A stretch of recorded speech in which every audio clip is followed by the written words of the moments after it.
গরমকালের একটা সবজি হচ্ছে ঝিঙে। একঘেয়ে ঝিঙে পোস্ত খেতে খেতে আর মুখে রুচছে না, তো ভাবলাম ঝিঙের একটা অন্যরকম রান্না আজকে করছি, তোমাদের দেখাই। তো তার জন্য নিয়েছি একটা ঝিঙে। আমি ঝিঙের বদলে তরইগুলো নিই, ধুঁধুল বলে যেগুলো, এগুলো খুব ভালো হয়, কচি হয়, আর তেতোটা থাকে না, আর খোসাটাও খুব পাতলা হয় বলে বাদ যায় না, খুব কম বাদ যায়। আর একটা মিডিয়াম সাইজের আলু নিয়েছি। এই জিনিসগুলো সব লম্বা লম্বা করে কেটে নেব আমি। ঝিঙেটাও লম্বা করে কাটবো, আর আলুটাকেও তার সঙ্গে সামঞ্জস্য রেখে লম্বা লম্বা করে কাটবো। সবজি কাটা কিন্তু একটা আর্ট, সব কটার শেপ সমান হতে হবে।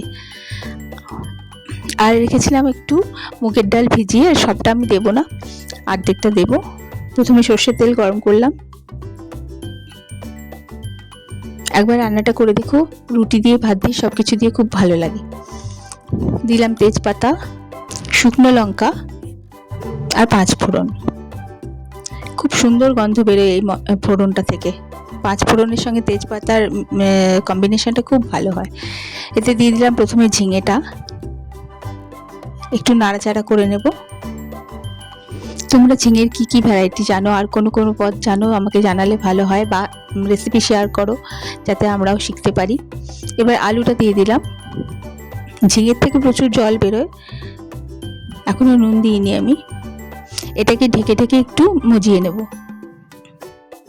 আলু আর ঝিঙেটা দুটো একটুখানি মজিয়ে নিলাম, মানে এর মধ্যে এখনো নুন দিইনি, কোনো মশলা দিইনি, শুধুই তেলের মধ্যে। ঝিঙে থেকে যেহেতু জল বেরোয়, সেহেতু এটা আলুটাও খানিকটা সেদ্ধ হয়ে গেছে। এবার ওটাকে পাশে সরিয়ে রাখলাম।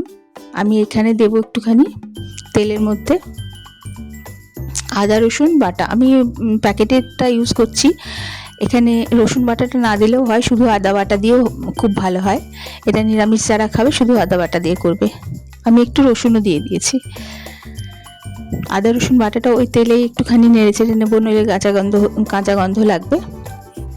এবারে দিলাম হলুদ গুঁড়ো আর একটুখানি গরম মশলার গুঁড়ো, দিলাম নুন স্বাদ মতো। পুরো মশলাটা এটার সাথে, ঝিঙেটা আর আলুটার সাথে মিশিয়ে নেব ভালো করে।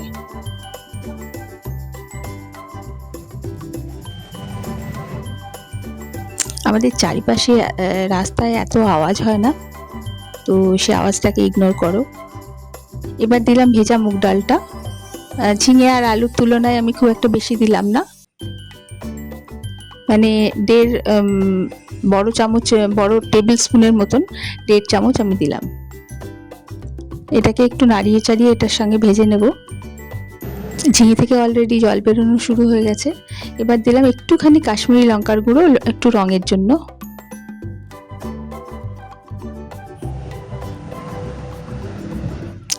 এটা না দিলেও চলবে। এটাকে সুন্দর একটুখানি ভাজা ভাজা হওয়া পর্যন্ত, ডালটা ভাজা ভাজা হওয়া পর্যন্ত একটুখানি নেড়ে নেব। দেখো শুকনো হয়ে এসছে খানিকটা। এরকম করতে করতে ঝিঙে আর আলুটা খানিকটা সেদ্ধও হয়ে যাবে। এবার এতে মেশালাম গরম জল, কারণ ডালটা সেদ্ধ করতে হবে, ডালটা অত সহজে গলবে না, ওইটার আন্দাজ মতো জলটা দিতে হবে। দিলাম 1 চামচ, মানে পুরো 1 টিস্পুন চিনি। যেহেতু ঝিঙে আলু ডাল, মুগের ডাল দিয়ে রান্নাটা হচ্ছে, একটু মিষ্টি মিষ্টি হবে। এটা রসুন ছাড়া শুধু আদা বাটা দিয়ে নিরামিষ দিনে খুব ভালো একটা খাবার। ডালটা এখনো সেদ্ধ হয়নি, যতক্ষণ না ডালটা সেদ্ধ হচ্ছে ততক্ষণ এটাকে রান্না করতে হবে। এবার প্রায় এটাকে সেদ্ধ হয়ে এসছে ডালটা।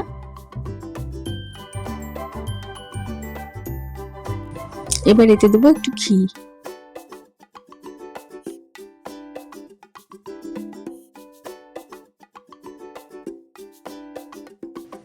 আর দেবো ভাজা মশলা, যেটা প্রথমেই তৈরি করে নিতে হবে। আমার রেডিমেড কড়াই ছিল, আমি করে রেখে দিই অনেকটা করে।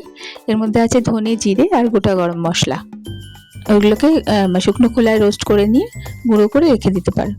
সেই ভাজা মশলাটা দিলাম।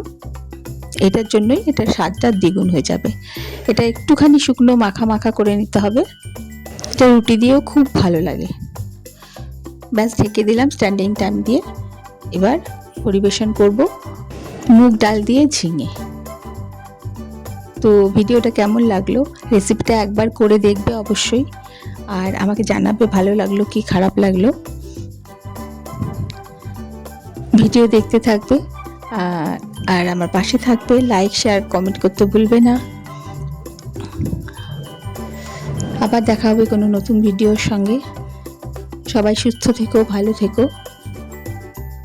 নমস্কার।